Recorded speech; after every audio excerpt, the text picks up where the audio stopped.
Bienvenidos! Welcome to Shirt Cover Lit. I'm Adrian Fort. And I'm Dalton Gentry. Today we are back with you for another 6 things list. Dalton, what is it today? 6 times that I realized I was a writer. I'm gonna have nothing for this video.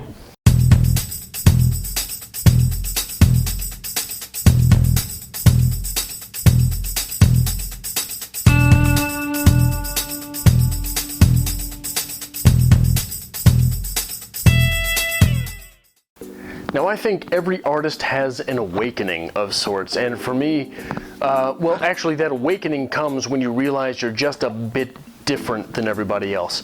So for me, that awakening came in the 4th grade, when my family actually moved, and I was in a new school for the first time. In my old school, which was quite a bit less, quite a bit further down on the economic scale, I guess I'll say. And we were sort of in the mid-rung of what was economically plausible for that school. I was considered for what was known as the SAGE program, which was the gifted kids, right? I was going to be taken apart from everyone else and put in the smart kids class. So we moved to this new school, which was on the middle end of the economic scale, meaning we were on the lower end of what was traditionally to be found in that school. And I was all of a sudden supposed to be in the challenged classes. And the reason I knew I was different didn't come until a little bit later, when they started telling me, hey, you know, maybe regular classes aren't really for you. And so we might have to go to this special room down the hall. And I was just too damn dumb to listen. So I didn't believe them, and I remember the first day of 4th grade, I was sitting there, and my teacher was asking multiplication questions and going around the class and giving Skittles to all the kids who got one right. And everybody got a Skittles but me. And I didn't understand what was going on. But like I said, I was too damn dumb to realize that I was dumb. I just thought I was different. So Adrian wants me to tell you times that I realized that I was a writer. So I've made things up that are gonna be semi-relevant. So my first one is when I changed degrees. So I guess that's prevalent, at least that makes sense. I originally went to school to be a teacher. I wanted to teach high school English. That's when I met Adrian. He was going to be a teacher as well. If you know us now, you realize the mistakes that we were making at this point in our lives. But at one point, my student advisor, Dr. Donaher, sat me down and said, Dalton, what the hell are you doing? You don't want to be a teacher. And I'm like, well, you know, I've been giving it some second thoughts. I've kind of gotten into it with a few of the teachers, or the teachers who were teaching me to be teachers. But I don't know, I think this is what I want to do. She's like, Dalton, no it isn't. Just come join the dark side. Switch your degree to English. I'll be your advisor. We'll get you out of here with a degree that you'll never use, but you'll be happy you got it. And if she wasn't right, look at that. So I guess that was the first time that I really realized this is what I want to do, rather than this is something that's just a part of what I was supposed to do. Flash forward a few years to when I actually moved off to college. Now, I had a little bit of a non-traditional post-high school education in that I ended up going to a community college for a lot longer than people normally go to community college. I could have had a master's degree out of the community college, but I did not. I was working full-time, yada, yada, yada, right? Now, when I was in that community college, I was hosting poetry nights, participating, hosting, and organizing poetry nights. I fancied myself a poet, which basically means I didn't have the work ethic to really be a writer.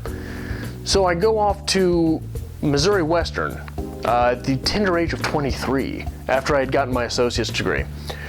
And my second semester there, it happened at the worst possible time, during finals.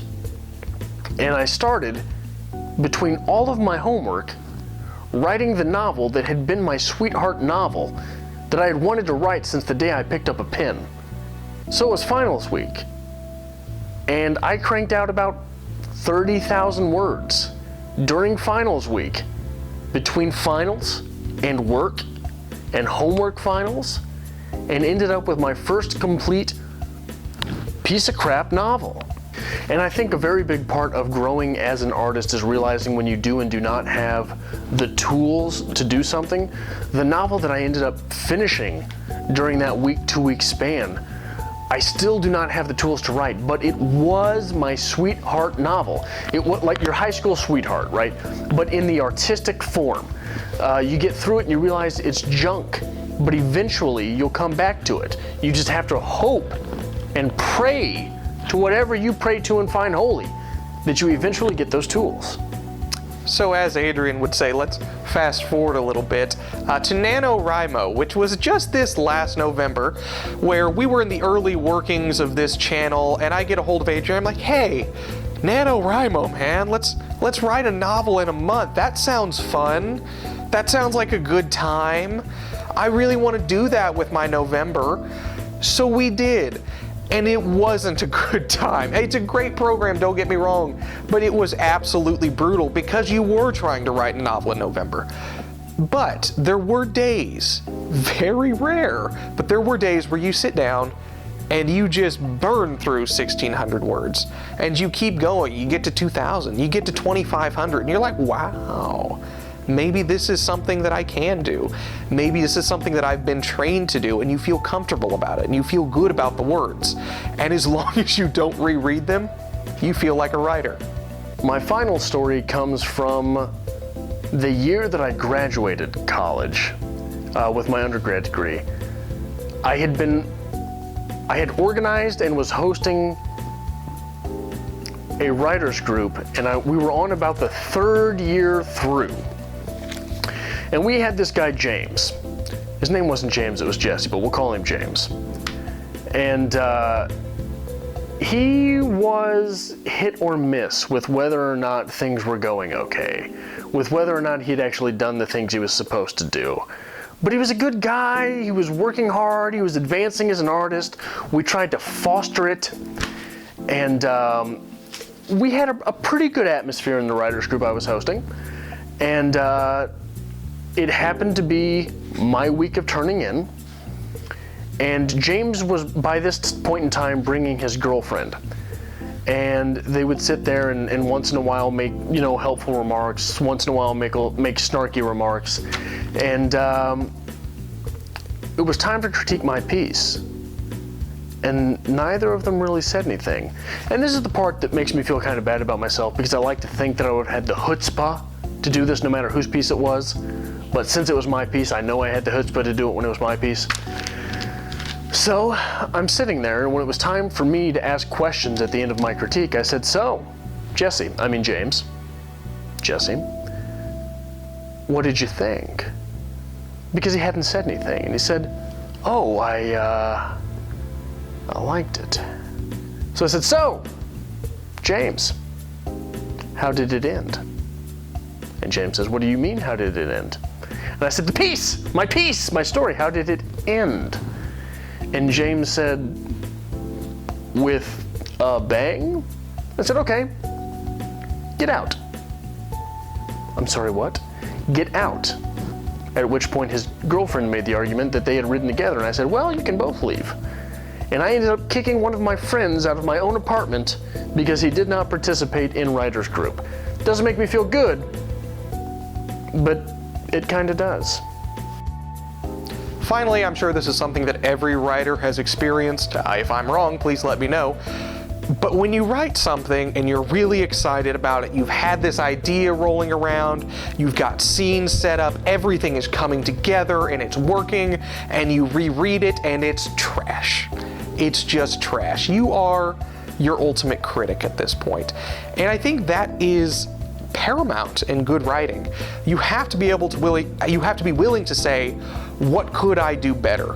Why doesn't this work? You have to be very self-critical. Contrary to popular belief of myself, you have to let other people read your work, and you have to let them be critical of your work as well. That is really the only way that you'll become a writer, and I think that was one of the first times that I really realized that I could be a writer. Oh, Jesse. Jesse boy. Poor Jesse. Jesse is poor Jesse. Poor Jesse. I Jesse love that. is James. Is it James? James. Oh, he's Jesse. That's beautiful. Thank you for that reveling tale. So, NaNoWriMo. No. Let's Burnt out? You gonna do it next year? No, I'm still in the recovery process. You know, every year I do a 3-month challenge. 3-month challenge. 666 words a day over summer. That's not as bad, actually. It's not as bad. It's not as bad. That might be something we should consider trending. Yeah? Would you be interested in participating in a summer novel challenge? Have you ever participated in NaNoWriMo or kicked Jesse out of your writer's group? It was... I hope there's just a sea of comments like, yeah, we kicked him out. He's no. everywhere! This guy is everywhere! Thank you for watching. Thank you for watching another episode of Strip Cover Lit. It is part of our goal to bring you literature. Be that from the writer's perspective, the reader's perspective, be it from film, books, poetry, no matter what. That's part of our goal here. The best of literature and writing almost every day of the week. Right.